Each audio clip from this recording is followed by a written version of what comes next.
Running? Running. Running. Hi Vlad. Hi Torben. All good? Very good. Let's check.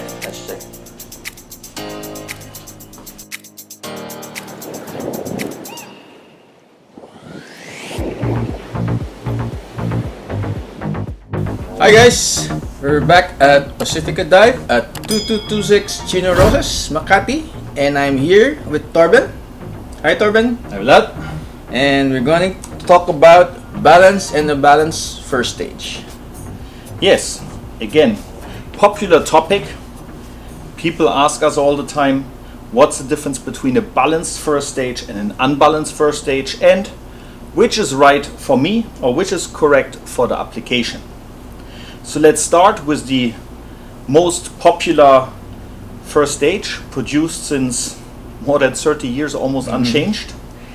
It's the Scuba Pro MK2, which is an unbalanced regulator.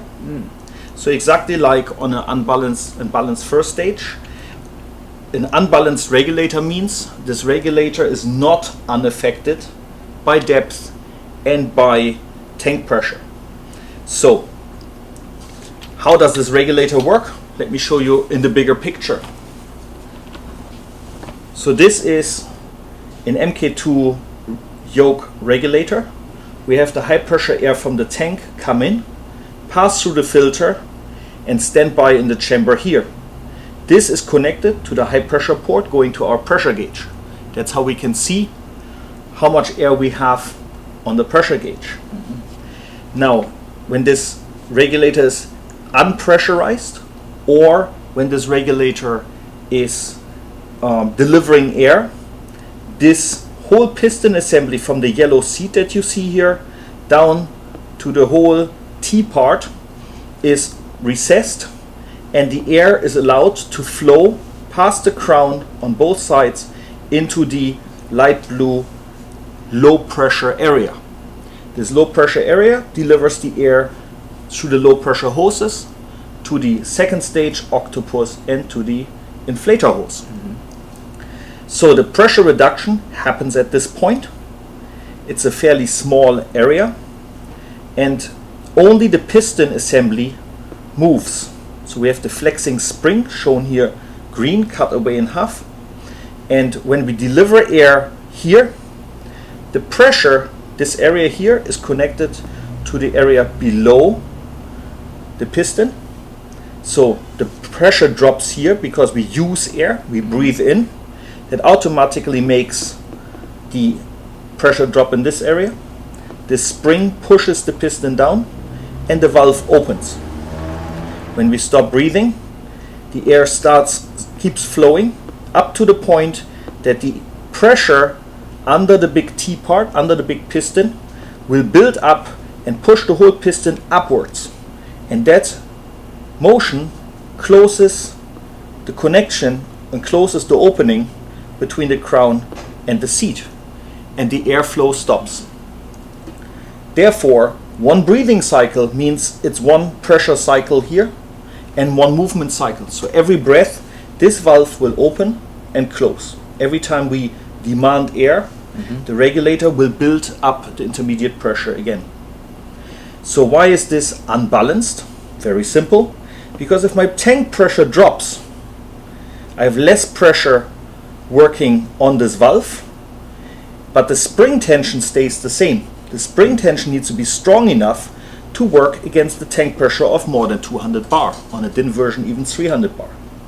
So the spring tension is permanent, and the counteracting part is the compressed air, and of course on the other side the low pressure force from the bottom. So in order to close the valve, the lower the pressure from here, the easier it is to close the valve. Therefore, when I have a tank pressure drop from, let's say, 300 bar to 30 bar, I will have a slightly lower intermediate pressure on the second stage, simply because less pressure is needed to close the valve. Therefore, this regulator is unbalanced.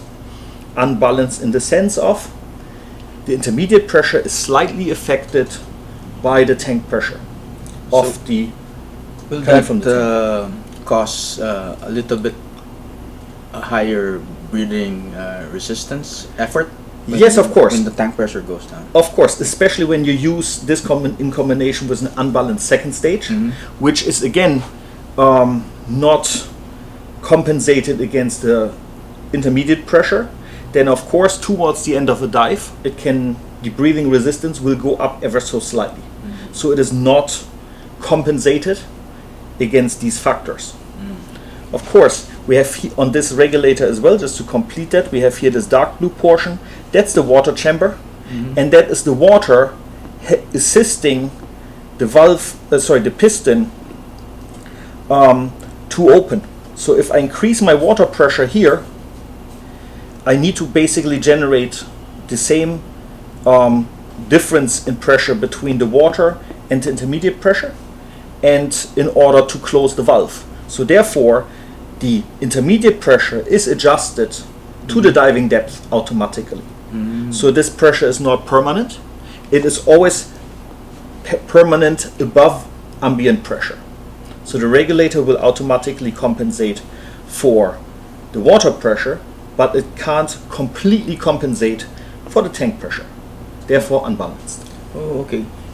Okay, so initially my understanding from unbalanced piston was it doesn't compensate when you go deeper, but when you explain it, it does. It needs to. Yeah. I mean, when we're diving equivalent, let's say 40 meter, which is pretty extreme for sports scuba diving, of course we have now an ambient pressure of 5 bar instead of 1 bar. Now imagine we would have only our approximately 10 bar in the breathing hose or in the low pressure hose. Of course now we would only have at depth a difference of 6 bar.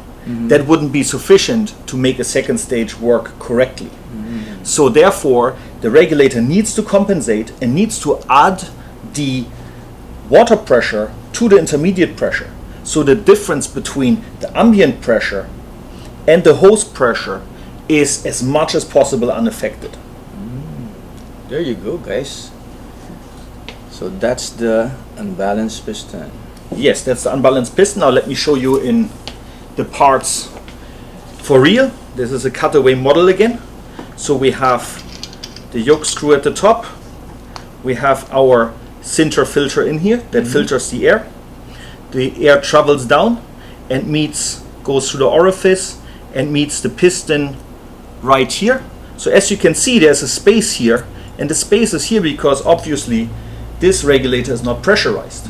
So that's a great feature of a piston regulator. It's actually stored automatically in an open position. Therefore there's no wear and tear on the seat, even if you let it sit around. So we have here the blue area, that's an anti-freeze coating of the spring, and you can see here the gaps for the water to enter. So the water pressure is transmitted onto the top of the piston, and right here this is the chamber where the low pressure air will build up and deliver the air through the low pressure ports here. Of course we have a high pressure port as well. So the high pressure port is on the opposite side. Check where it is. It's right here.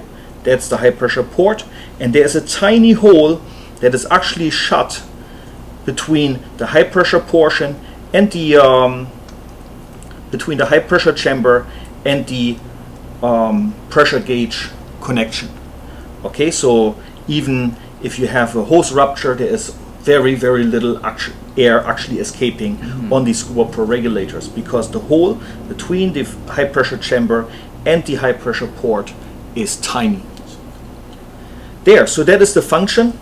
We have the water chamber, we have the low pressure air chamber, we have the piston assembly in the middle, we have the orifice and the filter at the top. Yeah. So I would say let's have a look at the balance regulator. All right.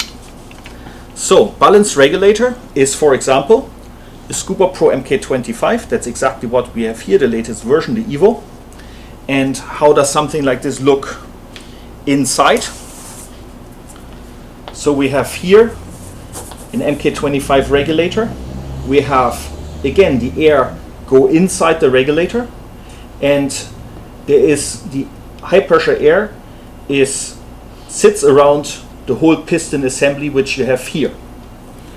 So on the unbalanced regulator, the air was pushing the piston down. In this case, that's not the case. The pressure is affecting the side of the piston. Therefore, the pressure has no implication if this valve opens or closes, because it doesn't work in the direction of opening and closing of the valve. This valve is opened mainly by the main spring. The main spring pushes the whole piston down and generates a gap between the orange seat and the knife edge of the piston. So if this whole piston travels down, the air can flow inside the piston. As it flows down the piston, it expands from up to 300 bar up here to about 10 bar here and accumulates in the lower chamber where the hoses are connected and under the piston. And this pressure will now generate a force pushing the piston up towards the closed position. So as the air flows in, the pressure here increases. As the pressure here increases, the large surface of the piston works to close the valve, and once the pressure here is high enough, it will automatically close the valve. So if now you press the inflator button on the BC or you breathe in, the pressure here will drop, the piston will move in the open position and will have again airflow into the low pressure area. The pressure will build up again and close the valve again. So this valve assembly is unaffected by the tank pressure. The water pressure, like on the low pressure system, enters the regulator on the side through the water opening and is helping the spring to increase the intermediate pressure. So the spring is assisted by the water pressure, and now a higher pressure needs to be built up here to close, and that is exactly the same amount as the water pressure increases. So if my depth increases by 10 meter, by 1 bar, this pressure here measured to surface will be also increased exactly by the water pressure. So at a depth of 40 meter, total of 5 bar. At the surface we have only 1 bar, so this will be increased by 4 bar, hitting a 50 meter. Therefore the pressure inside the hose is compensated to the dive depth. And because the pressure, the high pressure airflow, has no effect on the whole spring assembly, this regulator will work absolutely independent of tank pressure. So it will deliver the same pressure regardless of the tank pressure. Therefore it's a balanced first stage regulator, a piston balanced first stage regulator. Cool. So one thing that is specific about these piston regulators is they will always fail in an open position. So if something goes wrong, the pressure can't build up, the valve will not close. In an unpressurized condition, this valve assembly is always open because the spring holds it open. So the whole exercise with a free-flowing regulator is actually applicable to this first stage, also to the unbalanced first stage, because they're by default open, and only the tank pressure or the intermediate pressure with an open tank valve makes the valve close. So very important safety feature, it's a downstream valve, meaning the valve opens with the flow, and therefore it's also called a fail-safe valve. How does this look in actual? Here we have the cutaway. So we have the yoke at the top with our sinter filter. So the air is cleaned of any mechanical impurities. The air travels through the yoke adapter and is now meeting the piston assembly. This is the piston lower part, that's the spring, and the top of the piston sits about here, right inside the spring assembly, right where the air flows in. So the valve is now open, and as my air flows in through the center of the piston and is building up in the lower chamber. The whole valve assembly is pushed up because this air pressure is now pushing the white piston from the bottom and closes the whole valve, while the spring, the blue spring, tries to keep the valve open. So we have the water enter here from the side, meet the spring, and the spring together with the water pressure opens the valve. And it will stay open up to the point that the intermediate pressure is high enough and has built up to the point of closing against the pressure of the spring and the water. So therefore, if I dive deeper, I have more water pressure entering the regulator. The IP is automatically adjusted. The intermediate pressure is automatically adjusted to the water pressure, to the diving depth. While the tank pressure is not affecting the intermediate pressure because it doesn't work in the direction of the airflow. It's only hitting the piston from the side and has basically no effect on the assembly. That's a balanced piston first stage. So where do you recommend having a balance or unbalanced regulator? Very simple. But an unbalanced regulator like we see here, well, on the first look you will see it already. It has far fewer parts. Therefore, it is more cost effective to maintain. Therefore, an unbalanced regulator is the choice of absolutely most dive shops as a rental regulator.